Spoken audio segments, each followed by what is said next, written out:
Good afternoon. This is Cindy Harding with Outlaws Capital Partners, and today is another session of Confessions. Good afternoon. This is Cindy Harding with Outlaws Capital Partners, and today is another session of Confessions of an Outlaw and Multifamily Investing. But first, I have to say, I do have to confess, I lied. I didn't realize I lied, but last week when I talked about say-do ratio, I relayed that I had learned that principle from my 21-year-old son. I don't know. He's 31. I guess I don't want to be 10 years older, but anyway, so I lied, and I apologize. I didn't even know I lied until he called me and said, I'm not 21, I'm 31. So anyway, I want to talk to you today about some of your due diligence with your underwriting.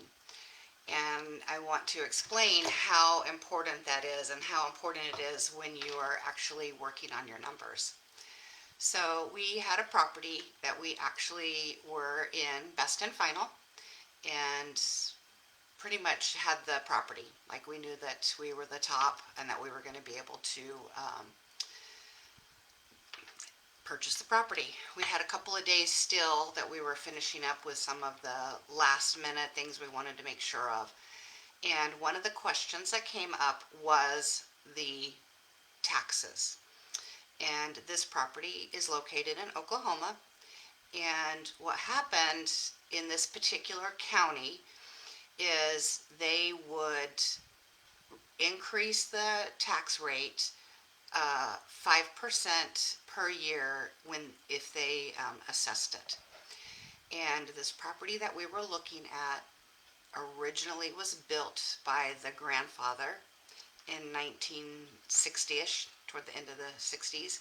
Then his son was a general contractor, so he built more units, and then the grandson built more units.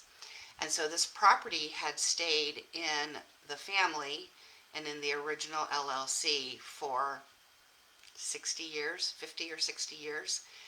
And they had not really kept up with, the county assessor had not kept up with the value of the property. And they had, in the OM, it said that the property taxes were about $50,000. And then in the pro forma, they showed the following year $55,000. And as we were finishing up, trying to, do the LOI and get all that signed, we got a questionnaire from the owner. And one of the questions was, how did you calculate the real estate tax? So that kind of sent off some signals, like we calculated it based on the, what it is. We looked at the pro forma. We called the county assessor's office. Didn't get to talk to someone. They directed us to a website, and it just didn't sit well. The question didn't sit well. I went through and did a little more digging, and at that point, the real estate tax was about $50,000. And according to my calculations, when we bought it, the real estate tax would be $250,000. And it's because when they raised the taxes over the years, they could only raise it up to a 5% increase because it was the same owner for 50 years. And I just became really concerned because if we went from 50 to 250, the property wouldn't work. So I actually called I called the broker and just left a message and said, I'm really concerned about this. This is how I'm calculating it. I'm not sure I'm calculating it right.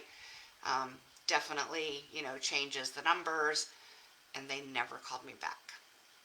So that was another sign. Maybe something's up. So I called the county assessor's office and basically did not hang up until I talked to a person. I got transferred a million times. I didn't care. It's like I had to know the answer.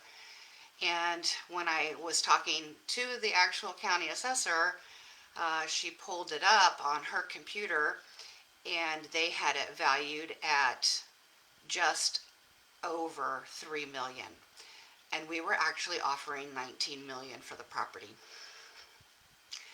And as I'm talking with her, she basically, honestly, truly said, I'm going to fail my audit. And I said, oh, yes, ma'am, you are. Because they had added a pool, they had added a children's playground. And this is not like in the last 6 months. We're talking within the last 2 or 3 years. And she said, yeah, we had that property flagged to go out and reassess it. We just haven't done it. I guess that was nice for the sellers, right? Because then they didn't have a big increase in their taxes, because had they reassessed it, it would have been a lot higher. So it was a game changer, and the numbers would not work.